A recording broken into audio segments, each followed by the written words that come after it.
Welcome to our community. Very special day today. We are going to be welcoming into the studio Barb Caminetti and Jillian Pancher, both from Faith Family Church, and on the phone, Sheila Walsh. Yes, that Sheila Walsh is going to be joining us because she is one of the speakers at the Flourish Women's Conference. So good morning, Sheila. Good morning. Nice to talk to you. Well, thank you so much for being here. We really appreciate your time. We know you're a busy gal. So, and can I just say, I don't stalk, but I do follow you a bit on Facebook, and it seems that whenever you have any downtime, you are one of those who really uses it. You're like, I'm sitting in an airport, I'm starting a new book. That's just your MO? It really is, because I think sometimes when you live a lifestyle where you travel quite a lot, or life can be unpredictable. And I discovered that I have two options in those moments. I can either be frustrated by what is not working, or I can decide that I'm going to really use that time, because if I believe that God is sovereign, then nothing's a mistake, and I can gather something for my soul every single moment. So yeah, I've always got like 2 or 3 books that I've heard are good or friends have referred with me. I've always got a notepad and a pencil. I've always got my Bible, and I'll grab those moments to be able to just to quieten myself and take in, before going to wherever the next place is and getting out. Reading is a good thing, but you're also writing them in those downtimes, which is just even more amazing. But, that's how I process my own journey with the Lord. Some people write as experts on subjects. I tend to write from a place of a deep hunger, a deep longing to know Christ more, to train myself in godliness. And so even as I write, I'm asking the Lord, show me what I need to be learning in this process. Mm-hmm. Let's just talk about you a little bit. Let's go back a ways.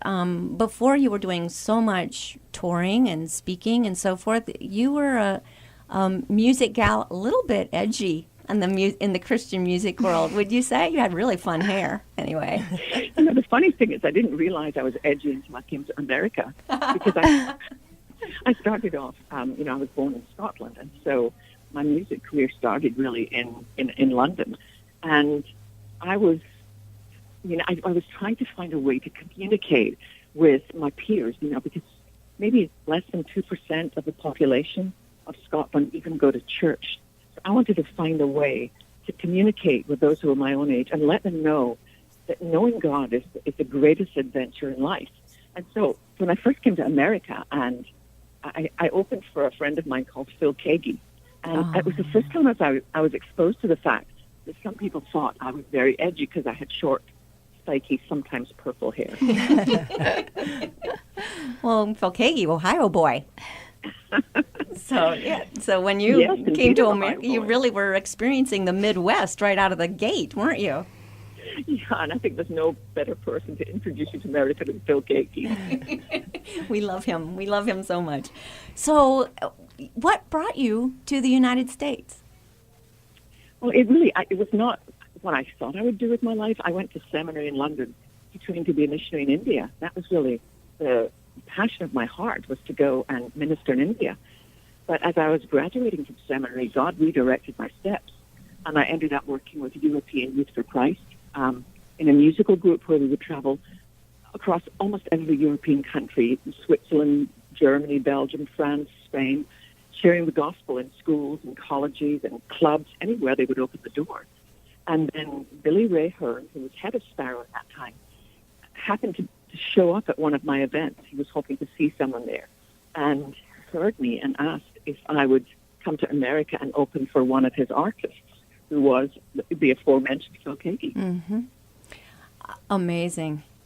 So you got her to America, and you're a little bit edgier, and you're singing with Phil, but you decided to stay? What made you stay here more permanently and make it your home? Well, I had a really interesting conversation with the Lord about that, because I really felt that God was calling me to minister in the States. I said, but Lord, that doesn't make any sense to me. I mean, as far as I could see, there was a church on every corner, and I thought, it's the people in India who need to hear the good news. But it became such a strong sense, and the Lord had enough of a track record with me. I gave my life to Christ when I was 11, to know that his thoughts are not my thoughts. And so I relocated and put my roots down at that point in Southern California, and I made this my home. Mm-hmm. So I don't know how to connect these dots, but somehow you were there. You know, there you are with the short, spiky, sometimes purple hair. And of course, what better thing to do than match you up with Pat Robertson at the 700 Club? So how did? Yes, isn't that unlikely? What a perfect pair! How did that happen? Well, my hair had faded from purple back to its kind of normal color. And I was working at that point a lot with Dr. Billy Graham, singing at his crusade. Mm-hmm. And I was actually up in Canada with Dr. Graham.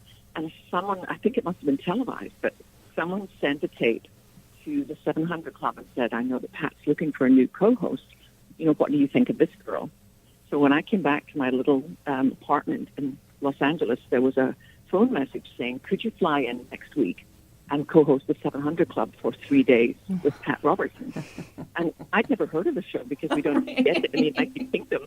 Right. So I think it was a surprise to me, and I think I was a surprise to them. Yes. But, oh, the grounds. Isn't it beautiful? Oh, it's stunning. It's such a lovely place. It's beautiful. Yeah. There is a difference, though, between being a Christian singer, almost like a Christian pop star, and a co-host where you're talking to people and you're having to take times from a, floor manager and understand all the waving that they're doing at you. How did you transfer from one to the other? Well, it's interesting. I think television, it's the same as radio. You all know this. Some people are it becomes like this perfect match. Mm-hmm. And I discovered it was almost like putting on slippers. It felt so comfortable.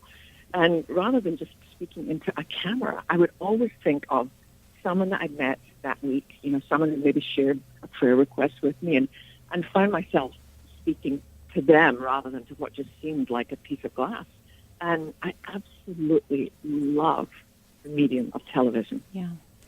That came across, Sheila, because I think absolutely being on the receiving end of that, it was like you were really connecting with a friend.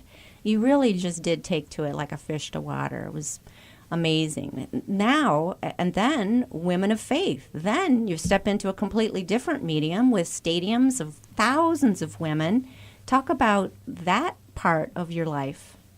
That was actually a much greater challenge than anything else that I've done before in my life, because I discovered that television came naturally, but somehow getting up in front of 20,000 women and speaking was terrifying to me.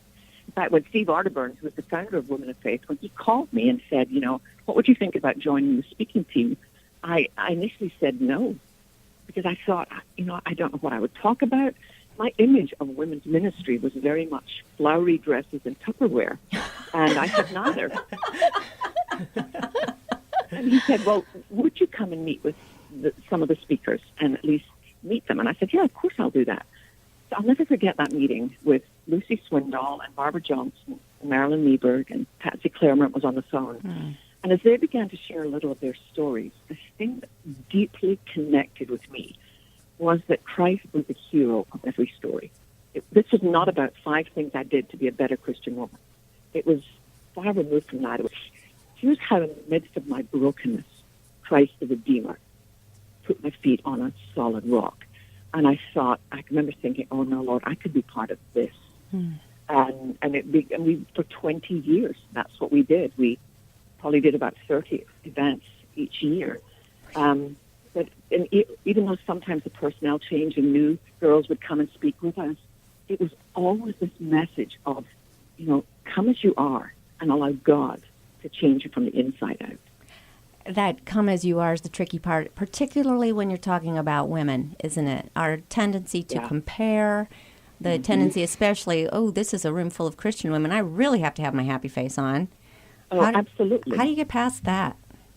Well, the interesting thing was, at the end of my time with the 700 Club, I had been there for 5 years, and I ended up spending 1 month in a psychiatric hospital, diagnosed with severe clinical depression, something I had struggled with for years, but just put a happy face on because I thought, I don't know any Christian who struggles with any kind of mental illness, and certainly not anybody in Christian leadership. But God in His mercy allowed my life to really hit the wall. And I realized I spent so much of my Christian life working hard so that God wouldn't stop loving me. My father committed suicide when I was 5, but before that, he attempted to take my life. And as a child, I remember thinking, if your own dad could turn against you, then your heavenly Father could too. So I determined I would be the perfect Christian woman if it killed me, and it almost did. But God in His mercy let my life fall apart, so that in the midst of the rubble and the ashes, He could help me understand that it had never been about me. It's always been about Christ, and it's always been about His radical love for me. So somehow, going from that place to standing on a platform and being able to say out loud to other women, this is part of my journey, this is part of my struggle. And I'll never forget a pastor contacting me after we'd maybe done 3 or 4 events, and he said, I pastor a church in a large church here in our city. A bunch of our women are coming, but my wife is not. She struggles with severe clinical depression. She takes medication, but nobody in the church knows because she thinks if they knew it would harm my ministry.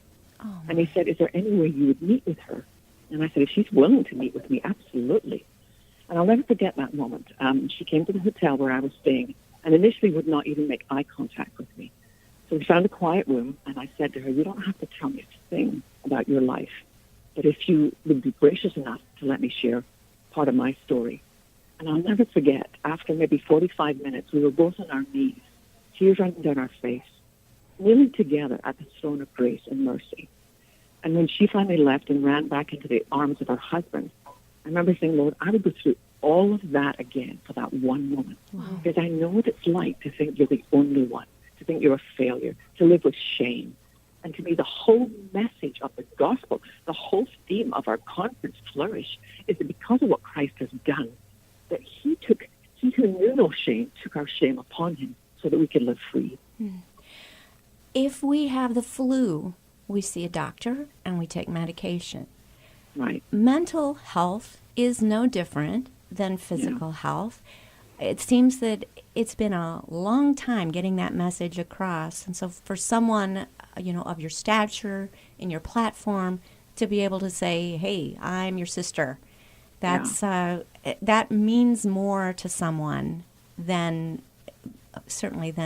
anything else. That just had to be an amazing moment for that woman, and just to see that bondage broken has to be gratifying for you. It was absolutely beautiful because, Christ redeems our stories. It's not that we have to hide those parts, but we can see how he invades them and then shines light through the broken parts of our life to bring light to other women. And I think that there are so many people who struggle within the church with some kind of mental illness, and even if it's an eating disorder, with something that affects them, but they feel this is the last place where I can show up and tell the truth.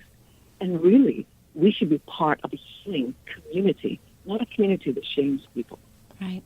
Really, what do we have in common as Christians other than we all know what it's like to mess up and be forgiven? Absolutely. That's the one thing that does unite us. Yep. Otherwise, we're all shapes and sizes and experiences. We are visiting with Sheila Walsh, I love her. She's the amazing Sheila Walsh. And Barb Caminetti and Jillian Pancher are also here in the studio here. We're going to take a short break and be back with all 3 of these gals after these words. You're listening to Our Community.